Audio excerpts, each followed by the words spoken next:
अस्सलामुअलैकुम dear students, welcome to our channel Baloch Hindi institute. प्यारे तालिब इल्म साथियों, आज हम और आप मिलकर सीखेंगे और जानेंगे क्लास 10 चैप्टर नंबर 12। लेसन का नाम है कोऑर्डिनेशन एंड कंट्रोल के एक्सरसाइज के अंदर सेक्शन है जो ऑब्जेक्ट टाइप क्वेश्चन पर मुश्तमिल है। सो आइए मल्टीपल क्वेश्चन में से पहला नंबर देख लेते हैं। अच्छा, मल्टीपल क्वेश्चन में से पहला नंबर है stimuli heart detected by a special organ tissues heart cell body known is. So यहाँ पर गाइस आपका आंसर होगा ऑप्शन नंबर बी यानी रिसिपेटर्स। सो रिसिपेटर्स असीहाजा होते हैं जो स्टिमुलस को वसूल करते हैं।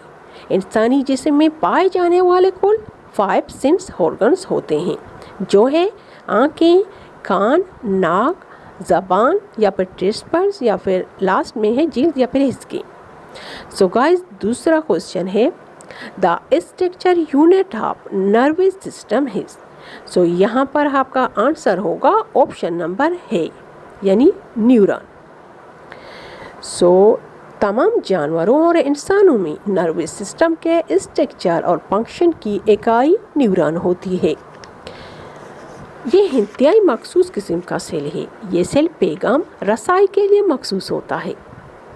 सो डियर स्टूडेंट्स, अब आगे बढ़ते हुए अपने तीसरे मल्टीपल क्वेश्चन की तरफ आते हैं। अच्छा, तीसरा है which one is the part of fore brain. So यहाँ पर आपका आंसर है ऑप्शन नंबर है यानी thalamus. So dear students, thalamus दिमाग के कई हिस्सों के माबेन राबता कायम करता है। ये इंसान के मूड और एहसासात के साथ साथ नींद को भी कंट्रोल करता है। सो अब आगे बढ़ते हुए अपने आज के सेशन नंबर है के क्वेश्चन नंबर 4 की तरफ आते हैं। क्वेश्चन नंबर 4 है the coordination muscular movement is controlled by. So यहाँ पर आपका आंसर है ऑप्शन नंबर सी यानी सीरिबलम। सो सीरिबलम मेडुला से पीछे होता है और जिस्म के तवाज़न और मसल कोऑर्डिनेशन को कंट्रोल करता है। अब आगे बढ़ते हुए अपने आज के सेशन के क्वेश्चन नंबर 5 को हल कर लेते हैं जो है the bundle of axon fibre is called. So यहाँ पर आपका आंसर होगा ऑप्शन नंबर बी यानी माइलन। प्यारे स्टूडेंट्स, एग्जाइन के इर्द गिर्द पीटी मादों की एक कॉयरिंग होती है जिसे माइलन क्षेत्र कहते हैं। सो क्वेश्चन नंबर 6 की तरफ आते हैं। क्वेश्चन नंबर 6 है the middle layer of eyeball is. So यहाँ पर आपका आंसर होगा ऑप्शन नंबर बी यानी कोराइड। प्यारे स्टूडेंट्स, कोराइड रंगदार होती है और इसमें बल्ट सिप्लाई होती है। होरिना के पीछे कोराइड अंदर की जाने मुड़ी होती है जहां वो हायरस बनाती है। क्वेश्चन नंबर 6 के बाद अब बारी है क्वेश्चन नंबर 7 की। क्वेश्चन नंबर 7 है the middle ear is connected by tympanum with. So यहाँ पर आपका आंसर होगा ऑप्शन नंबर बी यानी एस्टेपिस। प्यारे स्टूडेंट्स, मिडल हेयर में 3 छोटी छोटी हड्डियाँ एक लाइन में पड़ी होती हैं जिन्हें एनकेस, माइलस एंड एस्टेपिस के नाम दिए जाते हैं।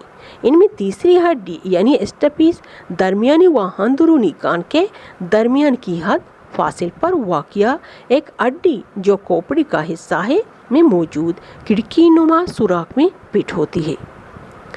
सो अब आगे बढ़ते हैं, क्वेश्चन नंबर 8 देख लेते हैं। क्वेश्चन नंबर 8 है insulin and glucagon is secreted by. So यहाँ पर आपका आंसर है ऑप्शन नंबर है यानी पनक्रियास।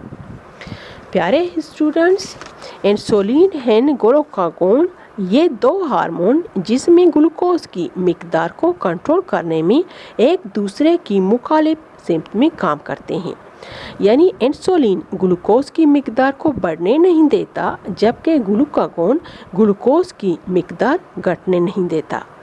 जब खून में ग्लूकोज की मिकदार बढ़ जाती है तो इंसुलिन भी ज़्यादा मिकदार में पैदा हो जाती है।